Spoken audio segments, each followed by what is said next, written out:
Hey there, Pinoy Teens! Panahon na po ng Kwaresma, kaya atin po alamin ang kalagahan ng isang topic sa panahon ito, the powerful concepts of sacrifice and self-denial.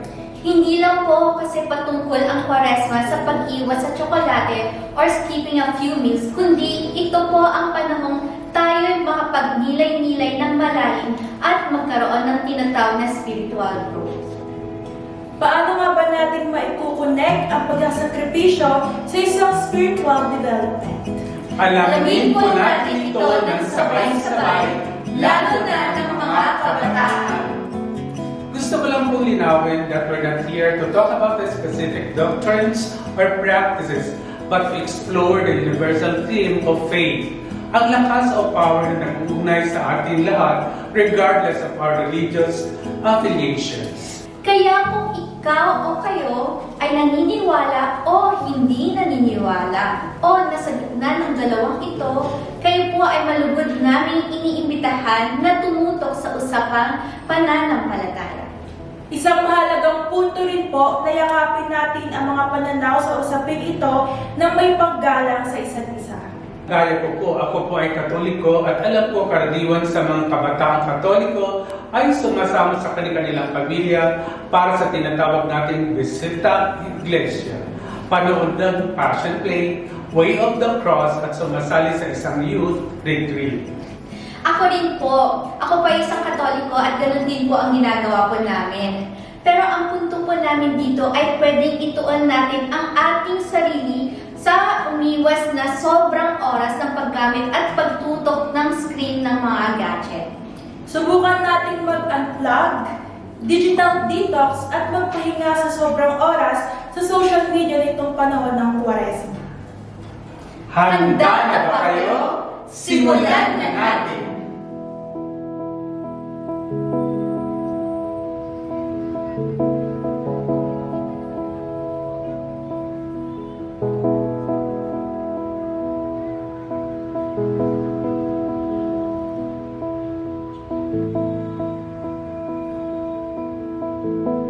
Ito ang tanong, Mika and Sandra. Sa mga bagong panahon, may mga nasusunod pa bang traditional Lenten practices sa ating mga kabataan ngayon? Para po sa akin, yes po. Ikaw ba, Sandra? For me po, yung iba lang po. Kasi yung iba talagang hindi sila lilimit ng time sa social media talaga eh. We're talking about fasting, prayer, and other traditional practices na sa mabilis at modernong pamumuhay ay posibleng nakakalimutan na ng iba. Kaya ngayon kinarangal natin makasama ang isang pastor mula sa World of Christian Family Church upang tayo mabigyan ng liwanag sa mas malalim na kahulugan ng pag-aalay sa sakripisyo sa panahon ng Kwaresma. Para sa makabulang usapan, palakpakan po natin si Pastor Ross Macaranas para sa ating topic.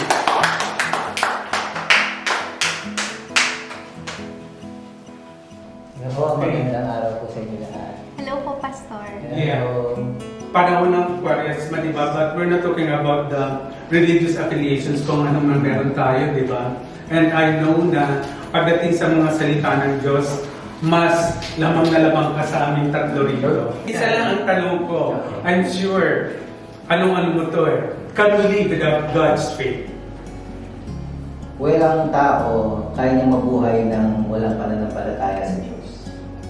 Kasi ang tao ay nabubuhay naman talaga sa practically pananampalataya araw-araw. Let me give you an example. Halimbawa, you came into this room and you are protected by that chair. Diba? Basta ka na lang umupuhan yun. Hindi mo chinek kung yung upuan ay matibay ba o sino ba may gawa. Ibig sabihin, naglaga ka ng pananampalataya sa isang bagay. Umupo ka with all your weight on it, right? May mga tao naman nakasalali ang kanilang pananampalataya, halimbawa sa trabaho na kanilang pinapasukan, believing na yun ang magsusupply sa kanilang mga pangailangan. Pananampalataya yan. Iba naman, ninananampalataya, halimbawa sa pamahalaan, sa gobyerno natin, believing na yung ating government will protect us, right? So people are living by faith almost every single moment of their lives. But what about if you consider yourself as non-believer or atheist ka. Ano yun? Normal ba ang buhay mo or what? Pagdating naman sa pananampalataya may kinalaman na sa Diyos, that changes the discussion. Kasi it talks more about the deeper things of life. Halimbawa, meron kang pinagdadaanan sa buhay.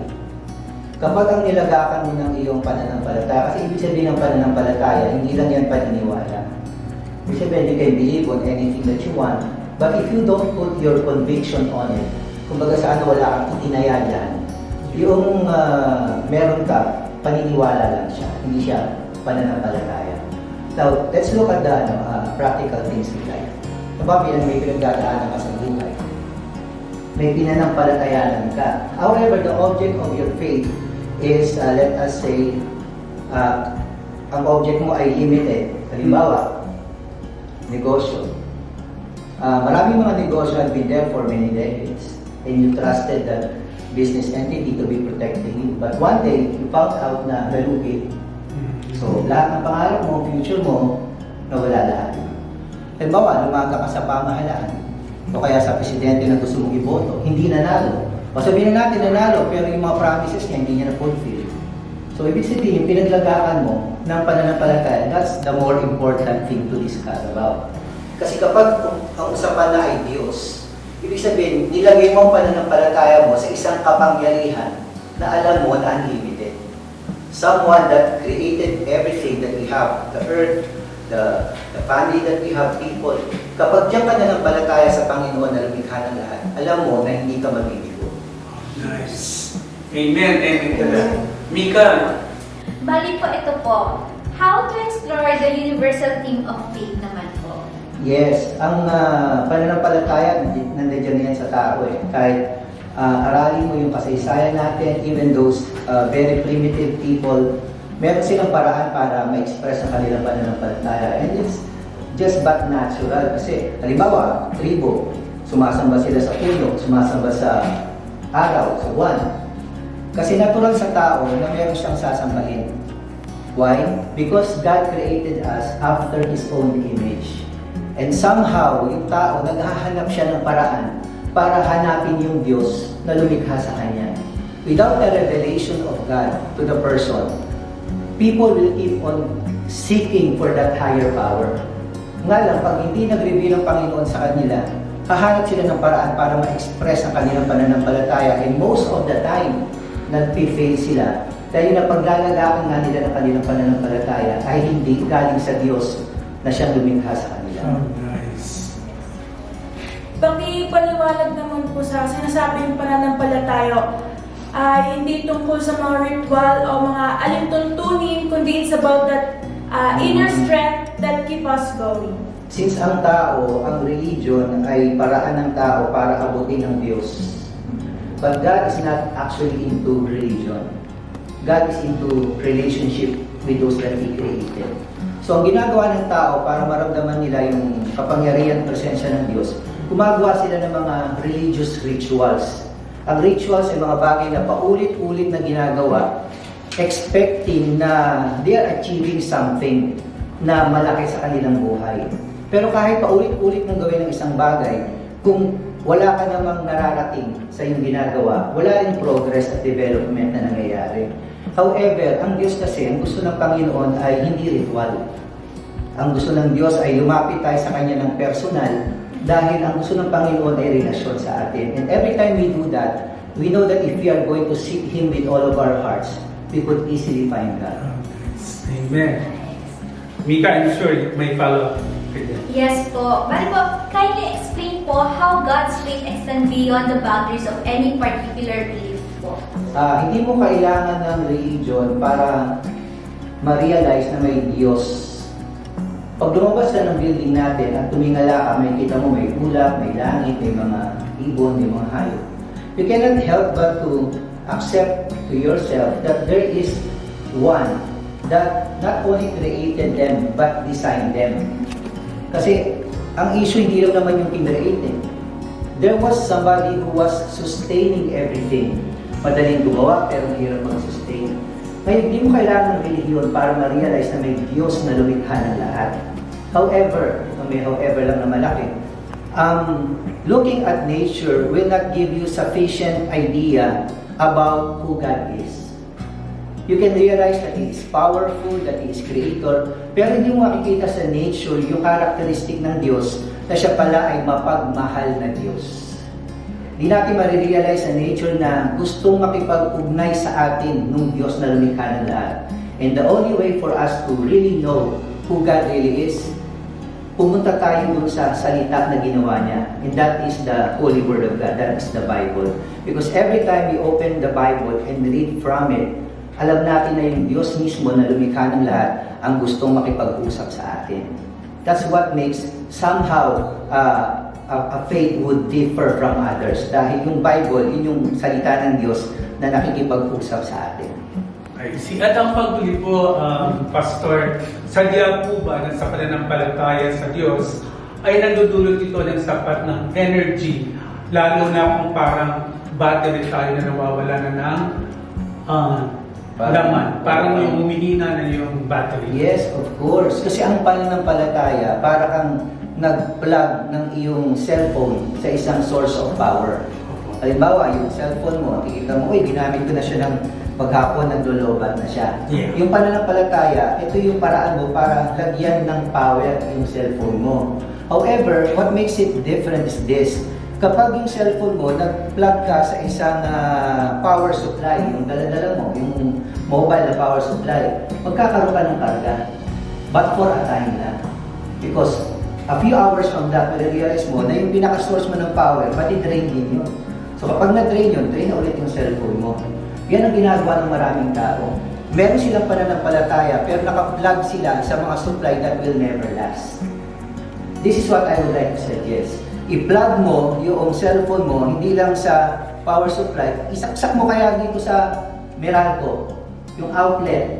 For as long as that source of power is providing power for the entire building, yung cellphone mo, hindi talaga yan mauubos. Actually, problema mo pa nga minsan, natatakot ka baka ma-overcharge, punong-puno na. That's what makes the difference kapag ang pananampalataya mo, kinabit mo sa Panginoong Diyos natin, sa pamagitan ng ating Panginoong Jesus. Kapag sa Kanya ka naka-plug in, ay hindi ka mararan dry. Hindi ka malulungkot, hindi ka matatakot, palagi kang magalak at may pag-asa palagi ang buhay. Okay, maraming salamat muli, Pastor. No? Ito lang talaga ang pinakamabigat na tanong sa topic natin ngayon. Ito pong nasa TV monitor. What is Lenten season? Ang Lenten season ay ang pag-alaala ng isang pananampalataya na nais nating balikan kung ano yung pinagdaanan ng ating Panginoong Hesus. Dahil ang ating Panginoong Hesus ay nag-alay ng kanyang buhay para sa kaligtasan ng sangkatauhan. Ang Lenten season ay paraan para balikan kung ano yung pinagdaanan ng ating Panginoong Hesus. At may mga ilan tayong mga kababayan dito sa atin na inuulit nila kung ano yung ginawa o pinagdaanan ng Panginoong Hesus sa kanilang sariling paraan kung paano ito may papahayag. Nakakatulong ito sa pananaw nila sa kanilang sarili para mailapit nila ang kanilang mga sariling buhay sa Panginoon sa paraan na hindi pagkakaalam nila. Is that right? Sa pananampalataya na meron sila, siyempre, yun ay justified. Yun ay tama. Kung titingnan siguro natin sa salita ng Diyos, kung saan doon naman nakikala yung ginawa ng ating Panginoong Hesus, ang ginawa niya kasi ay pangminsanan na. At hindi na pwedeng ulitin niya o ninumang tao. Dahil ang lahat ng tao kasi ay nagkasala ng salita ng Diyos. At naging kapos sa kaluwalhatian ng Diyos. Kaya kung meron mang magsasakripisyo para sa kasalanan ng lahat ng tao, yung dadaan sa hirap at eventually ipapako sa krus para maalis ang aming mga kasalanan kung tayo nananampalataya sa Kanya, hindi yun kaya gawin ng kahit sino man. Ang Panginoong Hesus lang ang pwedeng mo. Sa panahon po ng Kwaresma, may mga kabataan tayo nakikita na kadalasan po ay nanonood ng passion play, nakikinig ng mga salita ng Diyos sa telebisyon, o nanonood ng mga pelikulang biblical. I mean, yung mga Bible stories. No? Nakakatulong po ba yun? Lalo na sa punto ng mga taong hindi madalas, like mga Katoliko nasa simbahan ang buhay, di ba? And the Christians, may mga churches din sila. Yung mga ganong punto po na idinadaan sa ibang bagay kung pananampalataya, is that right? Napakalaking tulong noon. Lalo na sa panahon natin ngayon, ang access kasi natin sa iba't ibang klase ng medium ay napakalawak na. Para ang ilang ahensya ay magpalabas ng mga pelikula o documentaries na may kinalaman sa pananampalataya, lalo na sa ginawa ng Panginoong Hesus.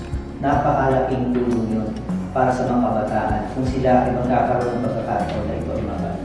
Opo. Sabi nga ni Mika kanina, hindi na kailangan kung ikaw ay sumasang-ayon, hindi sumasang-ayon, o nasa gitna ng dalawang bagay na yun. Sa palagay natin, dapat ba meron tayong kinalalagyan doon sa tatlong yun? Sumasang-ayon, hindi sumasang-ayon, at nasa gitna.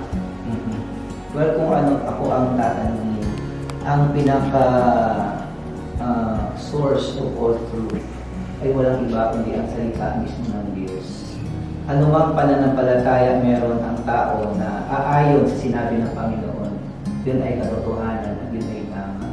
Anumang paniniwala o practice na ginagawa ng sinuman na taliwas sa sinabi ng salita ng Diyos, bagamat ito ay tama sa kanilang pananampalataya, baka pag ang basihan ay salita mismo ng Panginoon, baka iba ang sinasabi. I see. Ito lang po, Pastor, no?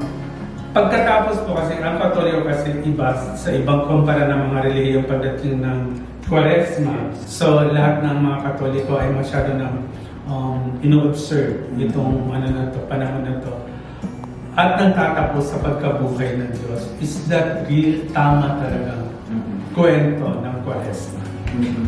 Kung mayroon tayong titignan na kwento ng Quaresma o pinagdaanan ng Panginoon hanggang sa siya ay mabuhay na maguli, pinakamagandang source talaga niya ay ang salita ng Diyos. Kasi kung mapapansin natin, kahit sabihin na natin ng mga Christian movies, pag tinignan mo yung paraan ng pagkakalapat ng kwento, meron palagi pa rin silang mga nailalagay doon na wala naman talaga sa totoong kwento. But that is of course dahil siyempre gusto nila na mas maging makulay siguro ang kwento na nilang ilalagay. The same goes with sa pag-observe ng Quaresma. Dahil ang reliyon na gumagawa niyan ay matagal na, somehow, through traditions, meron na sila na ipapasok at idadagdag at napapaulit-ulit na lang. Kaya yung mga unang tating, kaya yung mga taong nakakasaksi noon, sa tingin nila at pananaw, yun yung totoong nangyari.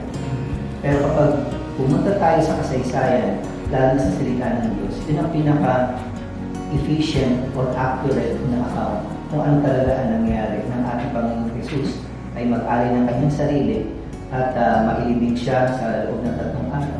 Pagkatapos nun ay nabuhay na maguli siya. I see.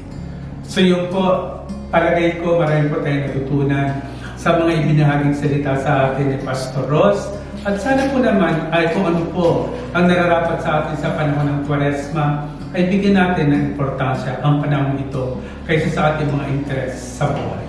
Ang kahalagahan po ng ating episode ay ating mahikayat ang mga kabataan makiisa sa acts of charity and kindness during the Lenten season.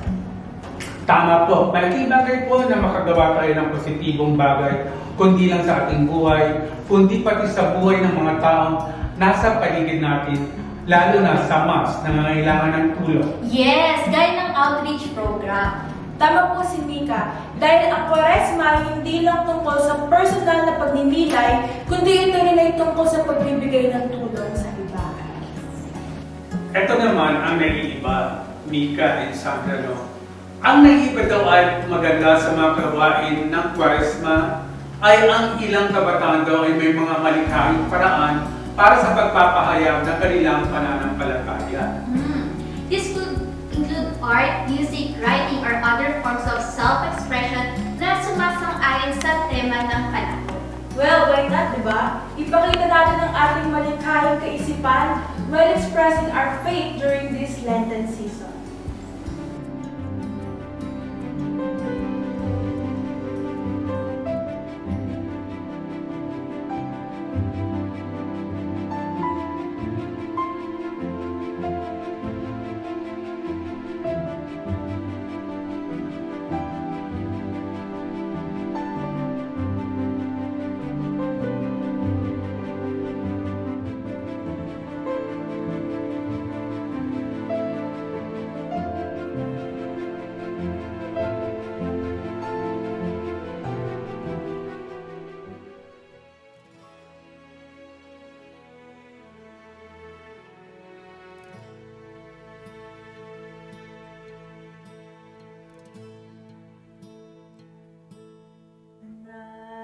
down and oh my soul weak. When troubles come and my heart weak, then I'm still and waiting in the silence until you come and sit with me.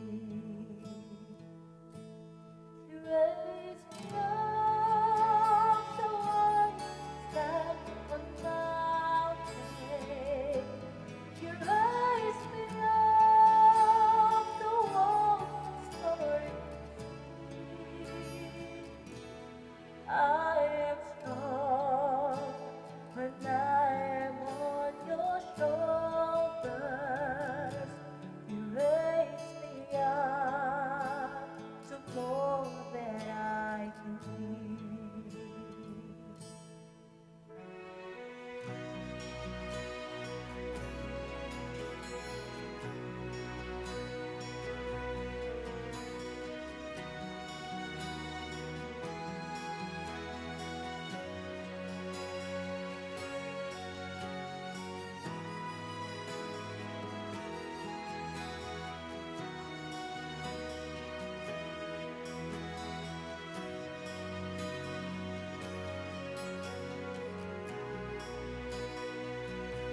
You raise me up so I can stand on mountains. You raise me up to walk on stormy seas. I am strong when I am on your shoulders. You raise me up to more than I can be.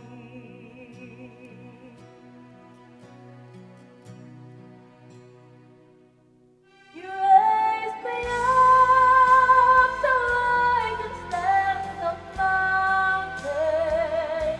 You raise me up to walk on stormy seas. I am strong when I am on your shoulders. You raise me up to more than I can be. You raise me up so I can stand on mountains. You raise me up to walk on stormy seas. I am strong when I am on your shoulders. You raise me up to more than I can be.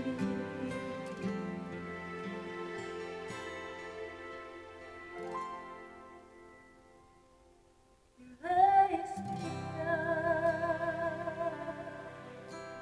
to more than I can be.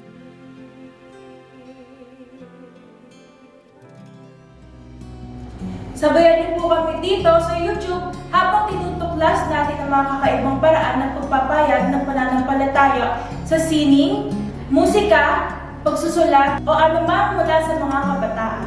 Yes, hit like, subscribe, and let's make this Lent unforgettable through your creativity. Tandaan po natin na ang Lent ay hindi lang isang self-experience, it's a chance for families to grow spiritually together. Sabi nga, the family that prays together stays together. Huwag din po sanang kalimutang i-share ang video na ito sa inyong mga kaibigan. Stay awesome and well, see you in the next one. Sabi nga ng Crazy X, always seek knowledge. With fun and entertainment. Maglaan po tayo ng sandali sa pagmumuni-muni. A blessed Lent.